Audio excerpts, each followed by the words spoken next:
Hello दोस्तों, तो आपका स्वागत है आपके यूट्यूब चैनल के एस क्लासेस में। तो दोस्तों, आज हम फिर एक नई शुरुआत करेंगे और एक नया चैप्टर की ओर बढ़ेंगे। तो दोस्तों, आज हम पढ़ेंगे जीवन की मौलिक इकाई, जो ही इम्पोर्टेंट चैप्टर है। और उसमें आज हम पढ़ेंगे कोशिकाओं की संरचना। क्या पढ़ेंगे?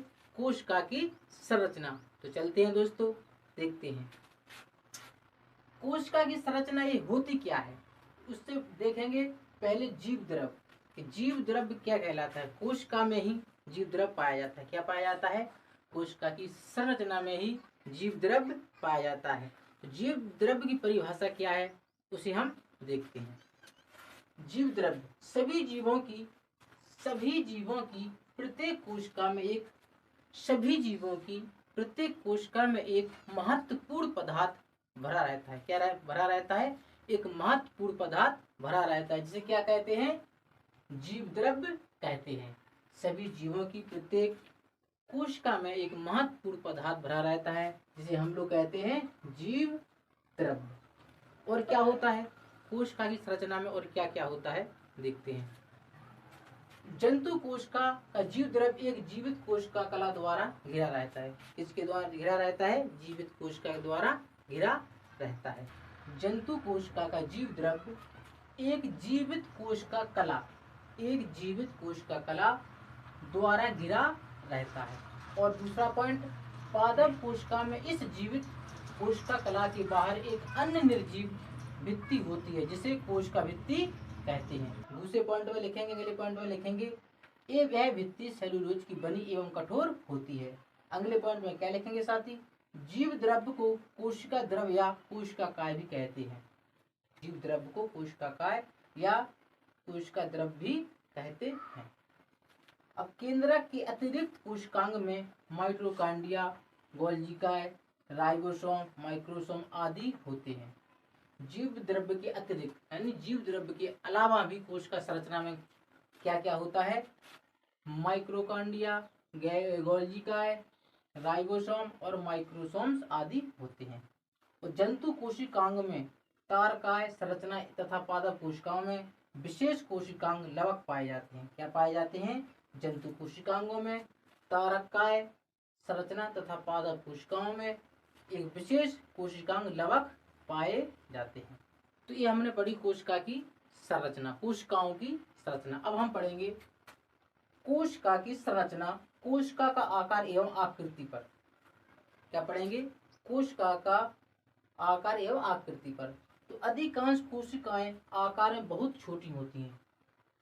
अधिकांश जो कोशिकाएं होती हैं वह आकार में आकृति बहुत छोटी होती हैं, जिन्हें हम सूक्ष्मदर्शी यंत्र द्वारा देख सकते हैं। हम लोग जो छोटी छोटी कोशिकाएं होती हैं, हम लोग नंगी आंखों से नहीं देख सकते हैं। इसके लिए हमें सूक्ष्मदर्शी यंत्र की आवश्यकता पड़ेगी और उसके द्वारा ही हम उन्हें देख सकते हैं। जैसे इनकी एक विशेष आकृति होती है, इनकी अलग अलग आकृति होती है। गोल, लंबी, अंडाकार, बेलनाकार, नालाकार, फीताकार, आयताकार, दंडाकार आदि इनकी भिन्न भिन्न आकृति होती हैं। बहुत सारी आकृति होती हैं, यह एक आकार की नहीं होती हैं। ठीक है साथी। तो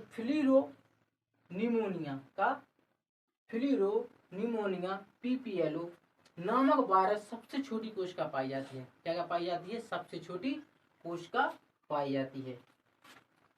कोशिका जिसका व्यास कितने होता है? 0.1 माइक्रोन। कितना होता है? 0.1 माइक्रोन होता है। और सबसे बड़ी कोशिका की बात करें, तो साथी वो होती है शुतुरमुर्ग का अंडा। क्या होती है? शुतुरमुर्ग का अंडा सबसे बड़ी कोशिका होती है। इसका व्यास लगभग 18 सेंटीमीटर होता है। कितना होता है? 18 सेंटीमीटर का व्यास होता है। और एक कोशिकीय होती है। क्या होती है? एक कोशिका, इसमें एक कोशिका पाई जाती है। आइए साथी देखते हैं अगली बात, बहुकोशिकीय। ये हमने पढ़ी कोशिका की संरचना, कोशिकाओं की संरचना। अब हम पढ़ेंगे कोशिका की संरचना कोशिका का आकार एवं आकृति पर। क्या पढ़ेंगे? कोशिका का आकार एवं आकृति पर। तो अधिकांश कोशिकाएं आकार में बहुत छोटी होती हैं। अधिकांश जो कोशिकाएं होती हैं वह आकार में आकृतियां बहुत छोटी होती हैं, जिन्हें हम सूक्ष्मदर्शी यंत्र द्वारा देख सकते हैं। हम लोग जो छोटी छोटी कोशिकाएं होती हैं, हम लोग नंगी आंखों से नहीं देख सकते हैं। इसके लिए हमें सूक्ष्मदर्शी यंत्र की आवश्यकता पड़ेगी और उसके द्वारा ही हम उन्हें देख सकते हैं।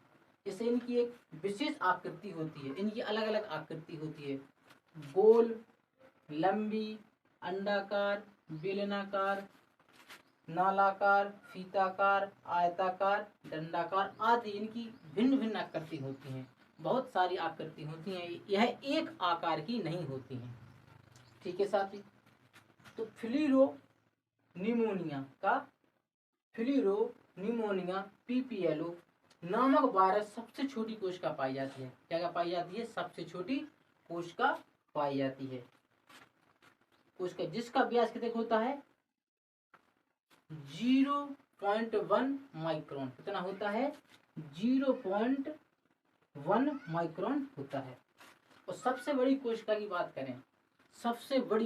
बात करें, तो साथी वो होती है शुतुरमुर्ग का अंडा। क्या होती है? शुतुरमुर्ग का अंडा सबसे बड़ी कोशिका होती है। इसका व्यास लगभग 18 सेंटीमीटर होता है। कितना होता है? 18 सेंटीमीटर इसका व्यास होता है। और एक कोशिकीय होती है। क्या होती है? एक कोशिका, क्योंकि इसमें एक कोशिका पाई जाती है। आइए साथी देखते हैं अगली बात। बहुकोशिकीय पौधों में सबसे बड़ी कोशिका होती है साइकस का अंड। किसकी होती है? साइकस का अंड। और एक समुद्री शैवाल, क्या दोस्तों? एक समुद्री शैवाल एसिटाबुलेरिया की लंबाई लगभग 10 सेंटीमीटर है। कितनी है? 10 सेंटीमीटर। और प्रोकैरियोटिक कोशिकाओं की पारस 1 से 10 माइक्रोन मीटर होती है। क्या होती है? 1 से 10 किसकी होती है? प्रोकैरियोटिक कोशिकाओं की। और यूकैरियोटिक कोशिकाओं की पारस 10 से 100 माइक्रोन मीटर होती है। कितनी होती है? 10 से 100 माइक्रोन मीटर होती है। साथ ही अब हम पढ़ते हैं कोशिकाओं के प्रकार। कोशिकाओं के कितने प्रकार होते हैं साथी? केंद्रक के आधार पर कोशिकाएं 2 प्रकार की होती हैं। केंद्रक के आधार पर कोशिका कितने प्रकार की हैं? कोशिका 2 प्रकार की होती हैं केंद्रक के आधार पर। कौन कौन सी होती हैं साथी? प्रोकैरियोटिक कोशिकाएं और यूकैरियोटिक कोशिकाएं। यह 2 प्रकार की होती हैं केंद्रक के आधार पर। हम पढ़ते हैं प्रोकैरियोटिक कोशिका के बारे में। रचना के आधार पर कोशिकाएं अपूर्ण होती हैं। कैसी होती हैं? अपूर्ण होती हैं। काय के आधार पर? रचना के आधार पर कोशिकाएं अपूर्ण होती हैं। केंद्रक पदार्थ के चारों ओर केंद्रक झिल्ली नहीं होती है। इसमें क्या नहीं होती है? केंद्रक पदार्थ के चारों ओर केंद्रक झिल्ली नहीं पाई जाती है। इनमें केंद्रक पदार्थ डीऑक्सीराइबो न्यूक्लिक अम्ल यानी डीएनए, क्या कह सकते हैं? डीएनए की फुल फॉर्म क्या है? डीऑक्सीराइबो न्यूक्लिक अम्ल का बना होता है। डीएनए अणु मुक्त रूप से कोशिका द्रव में होते हैं। आरएनए अणु भी मिलते हैं। इनके एकल गुणसूत्र मिलते हैं। क्या होते हैं? इनके एकल गुणसूत्र मिलते हैं। उदाहरण नीली हरित शैवाल तथा जीवाणु आदि। नीली हरी शैवाल तथा जीवाणु। अब पढ़ते हैं यूकैरियोटिक कोशिका। क्या पढ़ते हैं? यूकैरियोटिक कोशिका के बारे में थोड़ा जानते हैं साथी। वे कोशिकाएं जिनमें केंद्रक कला, मुक्त केंद्रक तथा सुविकसित कोशिकांग जैसे गोल्जिकाएं, माइक्रोकांडिया, लवक आदि पाए जाते हैं, यूकैरियोटिक कोशिकाएं कहते हैं। वे जिनमें केंद्रक कला, मुक्त केंद्रक तथा सुविकसित कोशिकांग जैसे गोल्जिकाएं, माइक्रोकांडिया, लवक आदि पाए जाते हैं, यूकैरियोटिक कोशिकाएं कहते हैं। प्रोकैरियोटिक तथा यूकैरियोटिक कोशिकाओं में अंतर। इसमें प्रोकैरियोटिक कोशिका तथा यूकैरियोटिक कोशिकाओं में अंतर देखते हैं।